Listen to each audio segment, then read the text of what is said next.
They laughed as they handed her the old car, as if they were offering her the perfect symbol of her place in their world, rusted, unwanted, and forgotten.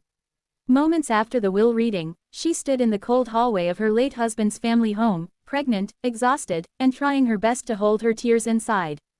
Her in-laws stared at her with tight lips and narrowed eyes, the same way they always had, but this time their disdain felt heavier than ever. Her husband, Marcus, had been gone for only 2 weeks. Just 14 days since the accident that tore her life apart. She still woke up expecting his warmth beside her, still reached for his voice in the quiet moments, still imagined his hands on her stomach, excited for the child they had prayed for. But now she was alone, surrounded by people who treated her like she had stolen him from them. When the lawyer announced that Marcus left everything to his wife and unborn child, she had felt a small spark of relief, maybe even hope. But the relief lasted only seconds. His family stood up in outrage, shouting, accusing, insulting her. They called her manipulative, selfish, a gold digger who trapped their son. She wanted to run, but she stayed firmly in her chair, holding her belly, reminding herself that she must be strong. Not for herself, for the baby who had no one else but her. Then came the compromise. Or insult. It depended on how one looked at it. The in-laws demanded a challenge to the will, threatening to drag her through court for years. The lawyer advised her privately to take something, anything, that they offered and walk away to avoid a battle she didn't have the strength for. And so, after hours of shouting and icy negotiations, Marcus's mother sneered and said, "Fine.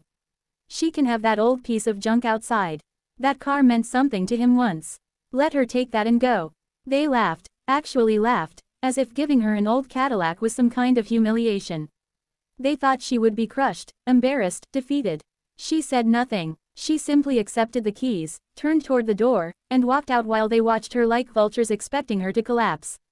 Outside, the wind felt colder than the stairs she had left behind. She paused by the car, cream-colored once, now faded into a dull shade of beige, with rust creeping over its edges. It was a '76 Cadillac DeVille, long, heavy, and tired from decades of life. The tires were slightly deflated, and one of the side mirrors hung loosely as if holding on by a thread. It was more than a car, it was a message. A message saying, "This is all you deserve." But as she held the door handle, a strange memory tugged at her, Marcus's voice from years ago, telling her, "One day, I'll restore that car. It belonged to someone important in my family, but one day it will be ours. One day I'll show you why it matters." She never understood what he meant. The car had always just sat in the garage, covered and untouched. He never explained. He always said, "When the time is right." She opened the door, and the smell of old leather and dust hit her.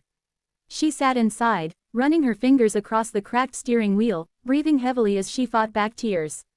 She placed her hand on her stomach, whispering to her baby that everything would be okay. It had to be. Then, her fingers brushed against something strange near the glove compartment. A slight bulge under the compartment lining. Curious, she pulled at the loose corner, and the lining peeled away. Inside was a sealed envelope, yellowed, old, and fragile. Her heart pounded as she slid it out and saw Marcus's handwriting on the front. "To my wife. For the day you need it most." Her breath caught. Her hands shook. She opened it slowly, carefully. Inside was a key. A small, worn key, clearly a house key. But there was something else. A folded letter, handwritten, full of the same softness and warmth Marcus always carried in his voice. "My love, if you are reading this, it means life has brought you to a place where you need answers. This car is not just a car. It belonged to my grandfather, and inside its trunk is everything he left for the next generation. Land, documents, deeds. He didn't trust my family. And neither did I. They didn't want me to succeed unless it benefited them, and they will not want you to succeed either. Open the trunk, take what's inside, build the life we dreamed of. And please, never let them make you feel small. You are the strongest person I've ever known. With all my love, always. Marcus." She froze. Land, documents, deeds. She felt the air leave her lungs as she looked toward the back of the car. Slowly, she stepped out, walked around to the trunk, and inserted the key. It clicked open smoothly, too smoothly for a car that old. Inside were 3 fireproof boxes. She opened the first one and gasped. Inside were property documents, acres of land Marcus's grandfather had purchased decades ago. Land that, based on its location, was possibly worth millions now. The second box contained bank documents, investments, and bonds. The third box held a handwritten journal, his grandfather's, and envelopes addressed to Marcus.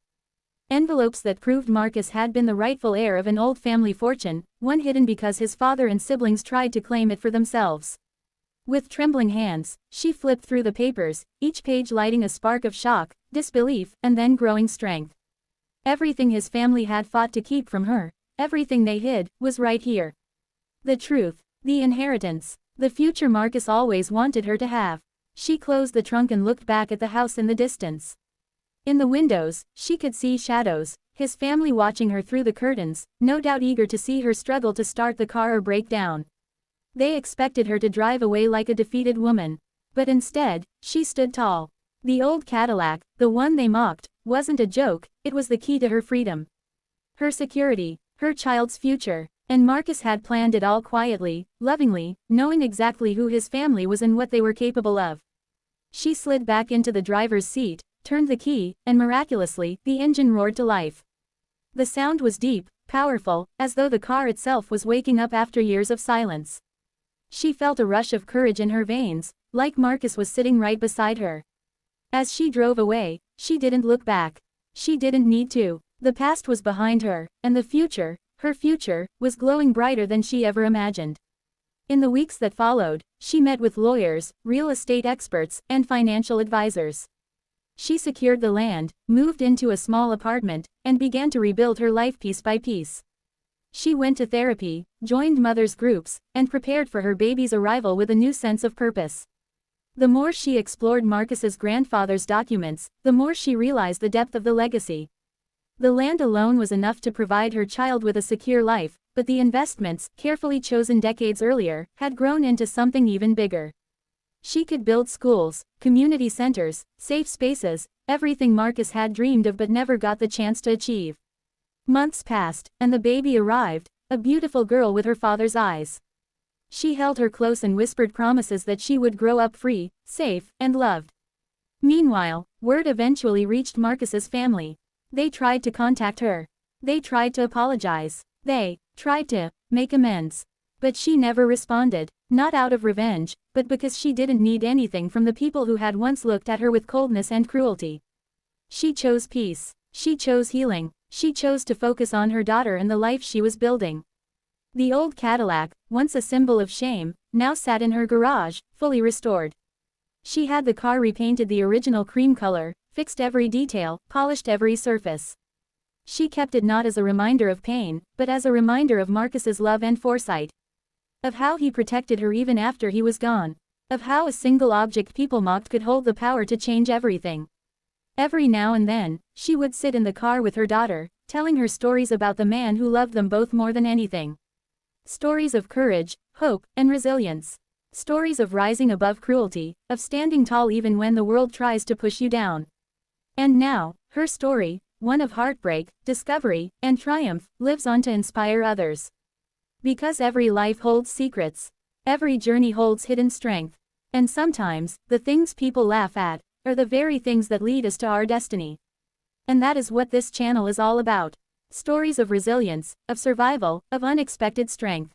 Stories that remind us that no matter how dark the moment, there is always a way forward. Here, we share emotional stories, true stories, inspiring stories, and stories that touch the heart.